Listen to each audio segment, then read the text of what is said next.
Hi guys, today we're gonna be reviewing the 2026 Audi Q7 55 TFSI Quattro. Now, reviewing the outside, we will have a beautiful grille with LED lights and fog lamps. Now on the side, we will find 21-inch double spoke matte gray wheels. And on the doors, we will have black accents on the bottom and over and surrounding the windows with Quattro branding right here. Now in the back, we will find two more LED fog lamps with more black accenting. And I also want to point out that there's a hitch built in. So now, as we enter inside, we will find a beautiful Audi key fob with a panic button at the back, lock and unlock, and you can open your trunk, but no remote start. Now, as we enter inside, we will find the Audi logo displayed on the floor when we enter. Also, we will find 8-way power adjusting seats with 4-way lumbar support. Now, the driver's seats will get 12-way power adjusting. Okay, so now that we're on the inside, we will fire it up with the standard push button start. We will see that there's a 12.3-inch gauge cluster, and making our way towards the screens, we will find a 10.1-inch upper display and an 8.6-inch lower climate display. Now also, making our way further down, we will see our volume knob and our shifter, two kind of small cup holders, and a quiet small cubby. Now I do want to point out that we will have this extendable armrest, which is really cool, and I've never seen it on any other cars. So now let me tell you about the display. We have a standard Audi display with no Google built in, but we will have Android Auto and Apple CarPlay. I think we will have a map, which is, I would think most people would use Android Auto anyways. In this display, now I do not really like that we've got climate controls in the display. Most people would prefer physical knobs for the climate control, but at least it's its own screen and it's not taking up any real estate on another screen. So we will find that we will have heat seating and ventilation for every passenger. It's 3-stage, and we also will find this storage area with more space. Now we have this nice design with piano black.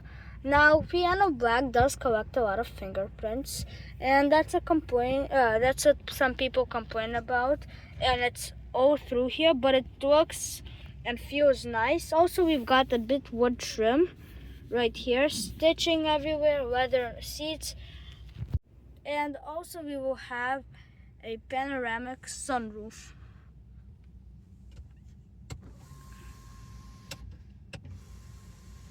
Okay, so now making our way into the inside, we will find quite a bit of space. So now I want to show you the amount of space we will have between the seat, and the answer will be not the most. We will have about 7 inches of space. For an adult, it would probably be a bit less of 3 inches. Now, we will find a display for the climate control. We will have heated seats in the back, and I want to point out that there's 4-zone climate control. Yes, 4-zone. Not most cars have it. Also, there vents in the B pillar, which some people will appreciate. We will have this little cubby in the door.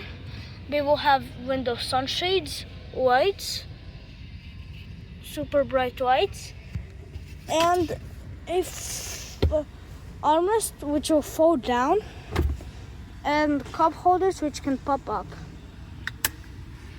Now making our way into the third row. Since this is a Q7, there is a third row.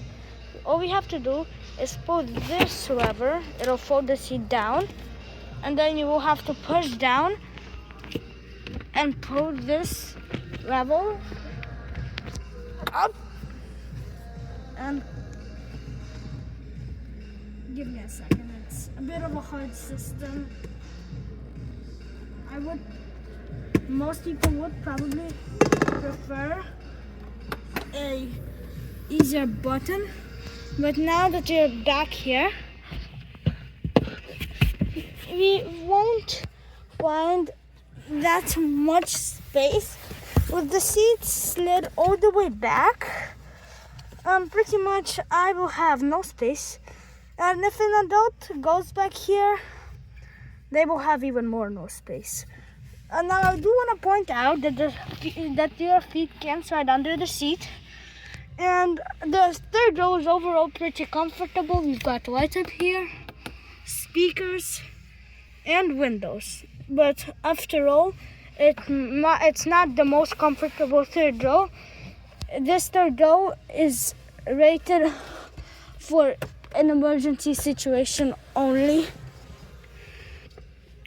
So now getting out of the third row, folding the seat down, we will make our way into the trunk.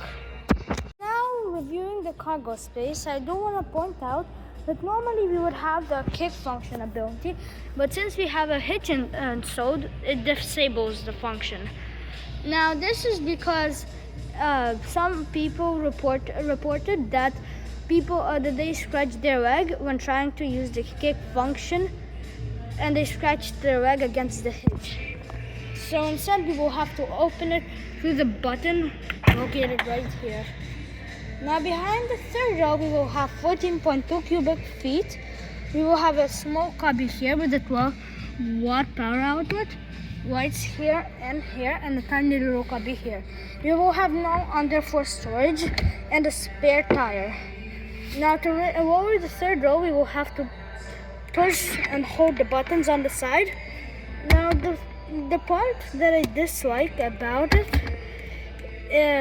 is that the third row, you have to press and hold the buttons to lower the third row.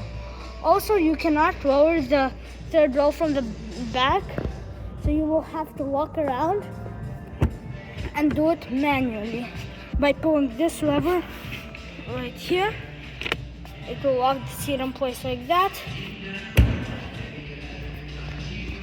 and to put down the middle seat, you will have to pull this little rope, and same thing right here.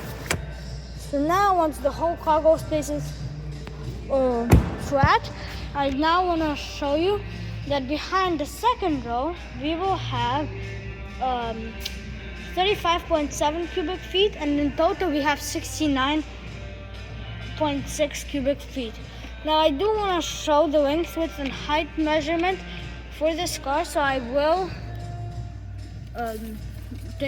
take out my tape measure. So behind the first row we will find about 78 inches of space. Behind the second row, slid all the way back, we will find 44.5 inches of space, and behind the third row we will find 20.5 inches of space. Now width-wise,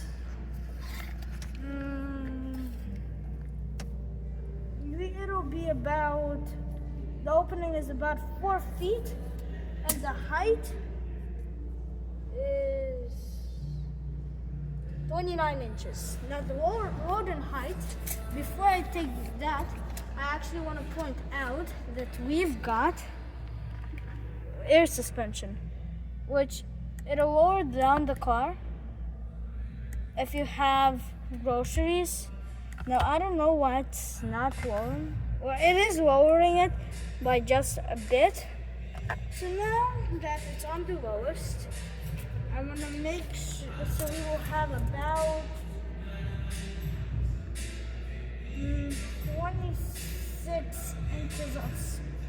26 inches high, which is not bad at all for this segment. Okay, so now looking at the engine, we will have three engine options in total. The 45 TFSI will get a 2.0 liter turbocharged 4-cylinder, making 261 horsepower and 273 pound-feet of torque. Now this one, as loaded today, is the 55 TFSI. It has a 3.0 liter turbocharged V6, making 335 horsepower and 369 pound-feet of torque. Now also the SQ7 has a 4.0 liter twin turbo V6 or V8, making 500 horsepower and 568 pound-feet of torque. Now what I like is about the TFSI 55 and the SQ7 is that they use traditional V6 and V8 engines, which are proven to be more reliable than the 4-cylinders engines that are found on other cars, and also the 45 TFSI. A few things that I forgot to mention is that we have a 23-speaker Bang & Olufsen sound system with 3D surround sound. We also have soft closed doors and ambient lighting above the wood accent on the door. Also, I want to give a massive shout out and thank you to the great dealership and general manager of Audi of Limbrook for letting me tour their Audi Q7 TFSI 55 Quattro. And also, to wrap up the whole tour, I want to say a big thank you to watching this video. And please like and subscribe to see more content like this of many cars like Audis and other cars you might be wanting to buy. Bye.